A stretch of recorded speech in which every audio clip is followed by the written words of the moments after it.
IT is essentially divided up into the admin group, which is the CIO, administrative assistant, business innovation manager.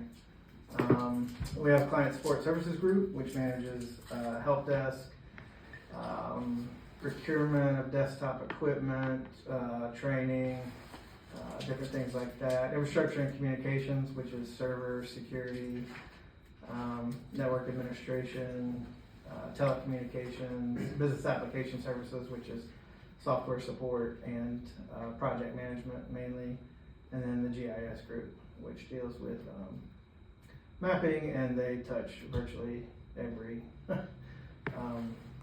major operational department, public safety and 911 and TCO, TAO, they support across the board. Okay. So that pretty much took care of the function chart too. And if your department collects revenue, can you walk us through the funding model? So the revenue that's collected is through the radio fund. Gary, you want to talk about the radio I fund? can go either. I will. We have approximately 2,500 customers. We have 475-ish that are mutual aid, which means they do not pay. We asked them and we invited them to come on the system so they get to ride for free. They don't use it as a primary form of their communication, so they don't pay like the rest of the other customers. We're at $50 and some change for the monthly fee per radio. No one is behind. Radio is still healthy. I'm finding some funds that I didn't know were quite available to me when Miss Stevens was here, and I'm gonna be working to Don't like to hear that. Gonna be working to get those spent. Don't like to hear that at all. But all of our customers are happy. The only complaint I have heard is Mr. Blanchard said that the radio system didn't sound very good, and I explained to him that we do RSSI testing, which means we go out and we actually speak and articulate properly into a microphone, and you can hear that very clear. What you can't hear is people who start talking before they key up, unkey the mic while they're still talking, and don't speak clearly, which is currently the problem if you listen to traffic. That's the only negative thing that I've heard, and I think that's mostly operator related. All right. Does your department have a strategic plan, annual plan, a long range goal? We do have a strategic plan that Mary Sue and Ms. Allen put together, so they were part of this department. Everybody contributed to that strategic plan. Is the last year on that strategic plan right now is 2025, so it's on our schedule or on our agenda to update that later this year. Based upon some things from that plan that need to roll over and some new initiatives that the new administrator gives us that we need to take care of. All right, great. Y'all have a project list too, annual plan, project list? We do. We developed a project plan, finished the project plan for 2025 late in January. We've not sent it out to the departments yet. We're waiting to make sure we understand what funding is going to look like before we do that. But that is in place. All right. Have you implemented any significant changes to your operations in the last 1 to 3 years? Yes. When I guess within the last 3 years, we did the reorganization of the department, which you led, Ms. Allen, where we eliminated some positions and increased salaries and changed job responsibilities to fall in line with those job description changes. That's probably the biggest change we've made over the past 1 to 3 years. All right. How about a SOP, standard operating procedures? We have standard operating procedures, which were finished late last year, I believe, both internal and external, that are available. All right. What do you see as your department's biggest strengths? We are a department that for a long time has been built on customer service, being able to get things done, being able to provide solutions, being able to do that in a way that is economical, in a way that shows innovation, creativity. But overall, I think our greatest strength is that very thing. There's probably no part of the city organization, the city structure, city departments, offices that we don't work with in some form, function, or fashion. And I think our greatest strength is just being able to help them get things done. I've seen that over and over and over just in the last 3 to 4 months. People are coming to us because we know how to get things through procurement. People are coming to us because we know how to manage projects and get things done. So that's what we're good at, making it happen. All right, And our reputation. that's right. Okay. Yeah. What do you think is the biggest challenge your department is facing? I think that we are going to begin to see some staffing challenges over the next few years, just like we had to address with the reorganization. As people leave, or as people who have been here for a while feel like the market elsewhere would pay them more to do the same job. I think we're going to face that again. We've been pretty fortunate since the reorganization to remain mostly fully staffed. I think right now we're about to be down 1 employee to resignation, retirement, and 1 employee potentially to some medical issues. But other than that, we've been mostly fully staffed for a while. I think, though, that over the next year, we will face some challenges with staffing. That the other aspect of that, and it's not that the city hasn't addressed it in some form or fashion, but there are a lot of IT jobs, and you know this, that are remote. And so being able to accommodate that request sometimes, or that's just a challenge when recruiting people. Okay. One thing that helped us too, if I can interject, coming here and this being a positive work environment, and you don't see a lot of internal fighting, our internal customer service is great. And Ryan McCall, we just hired him as a network administrator 3, and he had already put in an application as an SRS. They offered him, I think, $132. And he contemplated it, and because of the environment, because he feels like this place has a good vision, he stayed. And I think he made 65. So there were other factors, the fact that it's so far away, but he liked this place enough, and he felt like we had a good enough vision that he stayed for less than half that he would have made. That's awesome. All right, if you could change anything in the department, structure, functions, personnel, policy, anything, fees, what would it be? When I first read that question in the email that was sent, I was just kidding. Well, Feel free. what I was going to say was I couldn't think of anything when I first read that question, and I still can't. I'm just kidding, go ahead, and you say it. No, I can't think of anything at the moment. I think with with the staffing challenge that we're about to face, if we lose our city works or our asset manager, then I think we might need to look at making city works back part of the GIS group because of the experience that Evelyn and Alex have specifically with city works, and the challenge in finding somebody with Chuck's level of knowledge is going to be difficult. We either have to steal them from utilities or Columbia County, and it would probably be much easier to find a GIS person and train them than to find an asset person and bring them in. So that is one organizational thing, but that's not a major thing. That's just assigning a couple of positions back to the GIS group. Which makes sense. Has there been any discussion with utilities about the position that Genario held, the application developer one? Is there just a hold for him? Wes hired an AMI manager for his AMI project. That person was an IT person in the military and was part of the research group that Wes helps to fund at AU. And so I think that person is involved to some extent.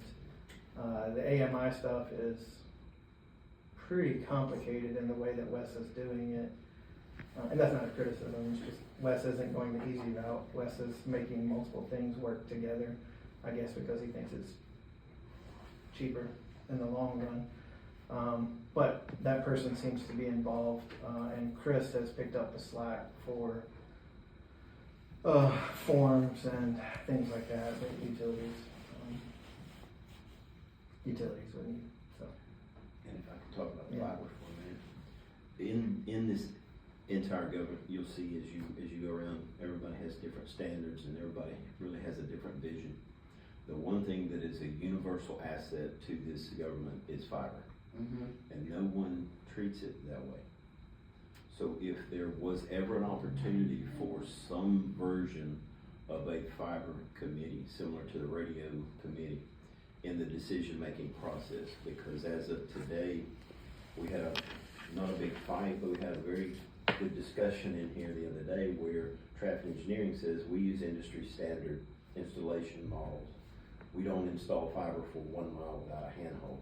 We have handholds every so often, so you can go tap and test, you can locate. Y'all don't do that being AUD, and we notified Wes. Steve Orton says, no, we're gonna keep doing it the way we do it. There's no real method for implementing standards. And inside GIS, the maps are wrong, and there's no one, traffic engineering is taking on a project to find and fix all that. Everybody looks at their, and we do too. We look at it, well, all we care about is get me fiber from point A to point B, and when it breaks, if it's traffic engineering, you fix it, if it's mine, I fix it, we fix it. But the assets in the ground, there are tens, if not hundreds of millions of dollars worth of fiber in the ground that we could all use collectively if we looked at it holistically instead of silently like we currently do. And that would be a good place for that position at West Tenarios if Wes was willing to continue to fund a position like That's that, probably what we to do. have a fiber, what do we call it, fiber something. Let's Czar, create that. fiber czar. Some Create that, Reggie, and something. see what we need to do if Wes is willing to continue to fund it, just change that job, you know. We would want that to be a part of IT. I would want it to be a part of Yeah. IT. It needs to be a part of it. It should be, it's a lot, that's a position that needs to fix the maps, that needs to get everybody on the same page. It's more like a liaison between us and utilities when it comes to. And traffic. And traffic traffic, yeah. engineering. And work with external installers, and, I mean, there's. And the Comcast program. Right. Yeah, that sounds good. And, we are, speaking of Comcast, I was hit, we're upgrading over 100 sites to fiber right now. That reduced everybody's operating costs, doubled almost everybody's speed. So that's one big fiber project That's that we're good. doing. Yeah, good. I'm making myself a reminder, I'm not texting. We also, Reggie started a, security testing on applications. And I'm kind of taking on some roles in the development side, so we're putting Chris That's on true. notice of, he can't do anything that I don't approve. Oh, no. And, for some obvious reasons, and, he's corrected issues that we found, and, he's got a different outlook on life, kind of because of Reggie's project that he put on. I'm sure Chris is enjoying that. Yes, Yeah, Chris he loves it. is, and I truly am. Cause y'all looked at all the code that he's written basically, is that, or the company? Looked at all the code, and Gary can speak, Gary actually managed the project, but the intent was to look at all the code that takes data from inside and puts it outside. And, issues were found, immediately rectified, and, looking at moving forward and not writing things that way. And looking at the website and streamlining links that haven't been used, and removing hidden links, and just making it less susceptible. Okay. Well, that's the only questions that we have, that I had. Mr. Jackson, did you have any? No, not questions. I just think one of the things I'd like to see, and it's not necessarily an IT issue, but I think as a government, to be more transparent with citizens, I'd like to see us from a business standpoint have more dashboards conveying performance information or financial information. I've seen some cities across the country that have some very robust links to dashboards that provide people with information that would probably cut down a lot of information requests from different departments. But again, I think that's more of a government perspective and more something at the administrative level that we could probably spearhead on that aspect. But that's the one thing I've always envisioned. Every time I go to a city website, the first thing I look for is those type of dashboards that convey not only the financial information, but also the performance measure information as well, so. I agree with you, we've done many things over the years, Ms. Allen can attest to. The challenge is always, where does the data come from and who manages the data? And once you put data up there, who's gonna update it? Those departments are just, yeah. Right, and I think Ms. Allen's push for performance measures and all those kinds of things are perfect things to add to dashboards. We went down the road just a couple of years ago when Ron was the capital projects manager before he went to central services, putting a whole bunch of SPOS information out online, and it was the second time we did that, and it was never updated, nobody managed it, so, but I agree with you, there's lots of opportunities, and we already have tools to do it, on some sense, especially from Esri. And I do think heading into SPOS 9 campaigning, we're gonna need to do better communication about what has happened in SPOS 8. So that's on the list of things I don't know exactly what this is gonna look like, but we're gonna have to put some better information out there about SPOS 8 projects, I think. Right. We're gonna look at redoing the whole website, honestly, Mhm. Reggie. Sure. I think I'm sorry, go ahead. Will performance measures something you're asking each agency also? Yeah. Everybody has that performance metrics, and we're gonna post those performance metrics so everybody can see. We did close this and tell this conversation with them, but they are in this package that we have. I think as we look toward, and I'm sure you've already taken this into account, Ms. Allen, mostly, but as we look towards SPOS 9, however, wherever that information is gonna be tracked is gonna be key to taking it and getting Oh, it on. definitely. Yes. And you guys are working with Tim on that, right? For what? Lots. For the budget part of it? Yeah, so to some extent, the challenge, and Maddie Sue has talked to me extensively about this, the challenge with the SPOS budget and Central Square is that the operational budget and the capital budget are normally year to year, and SPOS rolls for multiple years. And so the way that Central Square is set up to report is year to year, rather than start to finish of a project. And so there's a little bit of a challenge and a lack of understanding. We think the reporting exists to do what would need to be done if the budget was entered in a way that made sense. And so we have an open project with Central Square right now, Jeff does, to figure out how to track budgets across multiple years when our operational budget is not like that. So that's the challenge right now. The reporting piece, if you remember, we started the project with Coa Hills. We think they created a report that will work with any budget as long as it exists within Central Square to accomplish what needs to be accomplished. And if it doesn't, we'll edit it and fix it. Okay. So we definitely gotta get that system Right. and stuff in. Just from like an accounting perspective, there's a process change. But Every year, do you set up a new budget for SPOS, even though it's 5 years? Do you figure out a way to roll what's unspent? Do you set up a longer term? Like, those are the questions that I don't have the answer to, but we're trying to figure out. Okay. All right, the next thing, I think we're through with our assessment portion, unless y'all didn't have any questions, okay? So now we're talking about capital. yeah, Yep. All right, so what are we doing with capital? I see y'all. Quick question, just what is a leasehold? leasehold, that's the accounting thing. Is this a serious question or is this a? No, I seriously don't know. I think the way that I've understood it is that leasehold is talking about physical property. So what we have for leasehold is the Data center? data center updates. But leaseholds is like a legal term, out of a legal definition, but accounting uses it to talk about improvements to physical buildings. It's usually anything that's happening to the building itself, which we don't have a lot of usually. So what do we have for the? Do you want me to talk through it, or? Mhm. Okay, so, back in the fall, before you transitioned upstairs, there was a capital priorities for the 2025 budget that was put together. Those priorities are virtual environment lease, which is required. Yeah, we got that one.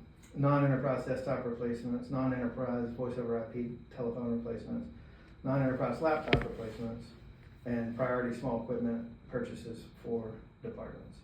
Added on to that was the UCCX upgrade and the CityWorks upgrade. Those are actually being funded through SPOS. So all of our SPOS software consolidation money is now allocated. There is no more from 5 and what was it, 5 and 6 or 5 and 7, whatever it was. That money went to UCCX and CityWorks. So we agree with those capital priorities, but we have some others that we pulled out that we think are pretty important. One is the server replacement for the New World environment. So, you know, the New World environment has always been a separate virtual environment from all the other servers. During the cyber attack that saved us, is that, you know, it was off on its own and not part of our main environment. The server, the host, the virtual environment hosts for that environment are at end of life in 2025 and need to be replaced. We're at a critical point in that replacement though, because in 2030, Tyler has said all systems have to be hosted. There will be no more on-prem systems that they support. And so if we don't replace those servers in 2025, we're putting ourselves in a weird place over the next few years, because we'll be past end of life and we'll need to do something before 2030. But then by 2030, we're going to be, so anyway, I think that's a pretty vital thing to begin with. We have some software requests related to mainly to the judicial center and the way that they deal with two things. The way that the clerk of court deals with customers who call in. They want to go to a phone call center like 311 or like TCO, AUD, and spread that out across the office for both the court side of the house and the real estate side of the house. Additionally, state court and some of the other courts want to join together in notifying defendants of upcoming cases through out-dial phone campaigns, text messages, emails, things like that, that are all would be enhancements to UCCX call center that exists. It's a big project, and it's a lot of money. We think it's worthwhile at some point for that to happen. Just to actually put numbers to this, because I don't see you have your capital. The number we have is 106,000 for clerk of court. Is that still the correct number? That's just for the clerk of court fees. And then the automated out 1,000 or the 40,000. Correct. How about the digital evidence for the district attorney office? That's already in place. That was funded through Superior Court. Yeah. Takes that off on Yeah. this. Yeah, so we actually, total software we put together was about $219,000 for some other requests as well, to build in some contingencies. There are some switches and server upgrades or replacements that need to happen here. That's another $200,000 that we've talked about. 100,000 switches, $100,000 to production environment. UPS revitalization. I would not have thought that this was important, and I'll give Gary credit for this, until we dealt with what we dealt with at 911 whenever they went to do their electrical replacements over there. Because the UPS system in place at 911 had been there since 2019 and had never been used, and those batteries had to be replaced, because had they switched to battery power, it would have immediately shut down. And just because those UPSs, and you know this, but I'm just saying it out loud, those UPSs stay plugged in all the time, those batteries eventually wear out and do not work, which is what we saw. Probate court, they have no audiovisual system. In the courtroom, we had the same company come in that has done all the work for Nolan in the Superior Court courtrooms and quote everything for probate court. This is everything. This is a $50,000 quote. Probate court has agreed to pay $20,000 of that if $30,000 can be funded from the capital budget. And the other project is the Wi-Fi at Diamond Lakes, which we're estimating between 20 and 25 because of the size of the community center, because cabling has to be run, a lot of access points have to be purchased. Make sure we have enough access points. Have we ever taken care of the thing in the municipal building when everybody goes in there to do something and it just drops all the time? That'd be I'm sorry. We had to make some modifications when they installed the new the detectors, they interfered, so if that is still occurring, I can reevaluate it, but we had to turn some of them down and turn on some of the frequencies because it was interfering with that. Oh, So okay. that could be the cause of it, and it may have to continue. Okay. What I've heard is that it's only a problem in the Beasley room, and it's only a problem when there are a lot of people here. But I don't know if that's the case, or that's what you're hearing, or something That makes different. sense. We turned Yeah. half the frequencies off, and that will actually cut the capacity in half. So our total ask, based upon those specific projects, is 1.362 million, which is a lot. But that includes the 216,000 for the lease. commercial environment, Yeah, that's correct. so. You're Guess asking they for won't go 1.1. Well, it's significantly less than 2.06. It is significant. We should have lived with this. We should have worked backwards. I do want to point out a couple of things about two other things to be aware of. The sheriff's office has added on a significant number of employees, which is going to affect our Microsoft licensing. When it comes around, I think we're at what, next year is end of contract?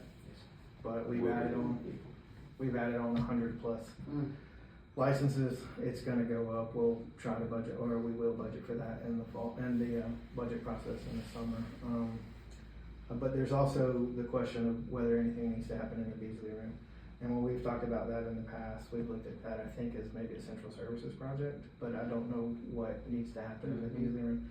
But something needs to happen with the projector, if nothing else. I actually think there needs to be some further AV enhancements in there. I don't have a quote, but at a minimum, the projector needs to be replaced. What do we have in capital carryover request? You know what, I didn't bring that with me, and I apologize. Veronica put together a memo for that and sent it upstairs. But I think we used all of the contingency leftover capital funding for the security project to evaluate software. So any other capital is allocated to specific things. One of them would be the 1111 project. I think we had some capital set aside for, I apologize, I should have printed that and brought it, but I think we had some capital set aside maybe for an evaluation of the crack units. I don't remember if we actually ever set that money aside. Do you want to pull it up? Let me find it. No, that's fine. Okay. So we need to look at that then, we talk about 1.1. Okay. Now what about the crack units, cause I didn't hear that as y'all priority. We are currently working, and we have had only one alarm in the past 90 days, and it was a communications alarm. So y'all think it just stopped, cause I'm Yeah. It's good. It's gonna be seasonal, and we have 3 of them, and given this, and looking at trying to cut any one of these versus those, with those not technically being end of life, and we have 3, and they are working, as much as we hate to, we didn't prioritize them ahead of any of these. I think we were going to do something with rollover though, if there's money to spend, which is where I was going. An evaluation of the air conditioning system upstairs would be a good place to start. And I'm not, this isn't a shot at Gary's team, but this is us internally saying, we think we need to evaluate this and look at this, but we don't really know, you know, somebody on the outside. We got a quote, well, you know, we worked with Ron originally, the reason this spun up, right, the reason this spun up was we thought there were funds left in his That's right. global deal. And he said there was 0 left, that was actually in the hole, he didn't have enough to do the assessment. So we did not wanna do the assessment until we identified the 3 million, because that was a good budget number. They said, just by looking at it, that is a good budget number. So we didn't wanna spend $60,000 on an assessment when we didn't even have funds available. How about any of our splots? I know you mentioned one of them. Is there none of the splots can be used for any of those other projects? I know- The only place where we have money left is fiber redundancy, which some of that has recently been accomplished. AUD after 6 years got some fiber stuff done. They said they did, but they Yeah. didn't. Fiber redundancy and TAO, TCO leftover money. We just spent 17, there was 150,000 left over, but we just spent 17,000 of that to prepare for 581. Mhm. And there's the rest of that if it sits there, and I don't know when we'll have to spend it, potentially could be used for our migration to a hosted environment with Tyler for any work that's required for that. How about the Wi-Fi? Can we take that out of the infrastructure? Do we still have some funds for that? It is it's been identified as redundancy, and I thought we had some for infrastructure too. We don't have any more in infrastructure? No, it's redundant fiber ring. Yeah. Is what it's called. I could use it for that, but it'd be a little bit of a Yeah. stretch. No, we didn't have, I didn't bring response. The, if we've spent all the software consolidation, that's what you're saying. They're gone. If so, then everything else is restricted by project. There's some like digital art photography, a small amount of money, and there's a small amount for TOHC that we talked about. There's a rollover of the HRIS money too, but that's allocated to, the additional costs for COS. Where I am installing new switches on redundant fiber that's being installed, that's not a stretch, but it's minimal. I mean, we're talking 10, 20,000 at the most. Okay, we'll have to look at it. I told him to you're gonna be late for that. Oh, you did? Back here first, but he's up there. Anything else we got, Mr. Jackson? Well, I do appreciate looking at your performance measures. I like the fact that you separated it by type in terms of workload efficiency, effectiveness. I think that's a good model for most departments. That was her work. Thank you, Mr. Jackson. Drill down those other departments on the fiber, see what they have to say. Oh, Engineering, don't get Mr. Jackson started on it. traffic. There's a lot of money in the ground out there. I'm going to walk around real quick. Ready to y'all come around? I won't. They need us right now. They might be on the, they just started They're on staff. staff. Oh. Glenn